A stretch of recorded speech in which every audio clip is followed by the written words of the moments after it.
नमस्कार, मैं हूं सुजीत मिश्रा। बात बिहार विधानसभा चुनाव की। बिहार विधानसभा 17वीं विधानसभा के चुनाव पूर्ण हो चुके हैं, जिसके बाद तमाम न्यूज़ चैनल की एग्जिट पोल महागठबंधन की सरकार बनने के कयास लगा रहे हैं। महागठबंधन को पूर्ण बहुमत मिलने के कयास लगाए जा रहे हैं। ऐसे में बिहार की राजनीति में जब तेजस्वी यादव, लालू प्रसाद यादव के छोटे सुपुत्र तेजस्वी यादव मुख्यमंत्री की कुर्सी पर बैठेंगे, तो सबसे बड़ा सवाल ये उठता है कि क्या बिहार में लालू प्रसाद यादव के बेहद करीबी और सबसे बड़े मुस्लिम नेताओं में से एक शहाबुद्दीन भी रिहा होंगे।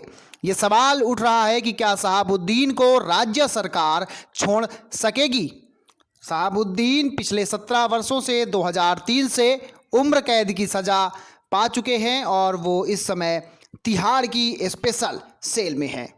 आइए जानते हैं कि शहाबुद्दीन को क्या राज्य सरकार छोड़ सकती है। जी हाँ, राज्य सरकार के पास ऐसे विशेष अधिकार हैं जिसके चलते शहाबुद्दीन बाहर आ सकते हैं। वैसे तो उम्र कैद का मतलब उम्र भर जेल में होना है, लेकिन कानूनी प्रावधानों के तहत 14 साल जेल काटने के बाद किसी भी मुजरिम को उसके अच्छे कंडक्ट के आधार पर सरकार चाहे तो सजा में छूट दे सकती है। सन 1961 में गोपाल विनायक बनाम स्टेट ऑफ महाराष्ट्र केस में सुप्रीम कोर्ट के सामने पहली बार यह सवाल उठा था कि आखिर उम्र कैद का मतलब क्या है। तब सुप्रीम कोर्ट की संवैधानिक बेंच ने कहा था कि सज़ा में छूट का फ़ायदा तभी होगा जब सरकार उम्र कैद की सज़ा को सीआरपीसी की धारा 433 के तहत किसी फिक्स अवधि के लिए तय कर दे।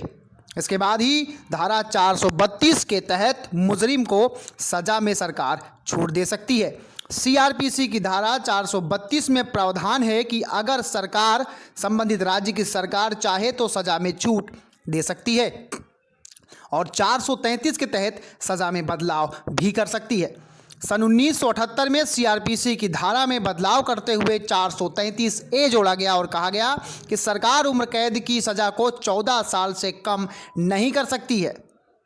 गौरतलब है कि शहाबुद्दीन 17 साल जेल में गुजार चुके हैं, तो इस कानूनी प्रावधान के चलते शहाबुद्दीन के भी बाहर आने को मंजूरी मिल सकती है, क्योंकि बिहार में आरजेडी को मुस्लिम मूल मतदाता है आरजेडी का, और शहाबुद्दीन लालू प्रसाद यादव के लंबे समय से करीबी रहे हैं।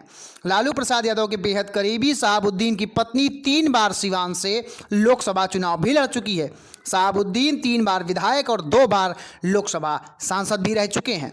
ऐसे में तेजस्वी यादव के मुख्यमंत्री बनने के बाद सबसे पहला काम या सबसे बड़ी नज़र जो रहेगी वो शहाबुद्दीन प्रकरण को लेकर के ही रहेगी। शहाबुद्दीन 2 भाइयों के तेजाब हत्याकांड, सिवान में हुए तेजाब हत्याकांड में मुख्य रूप से आरोपी हैं और उसी में उम्र कैद की सज़ा गुजार रहे हैं।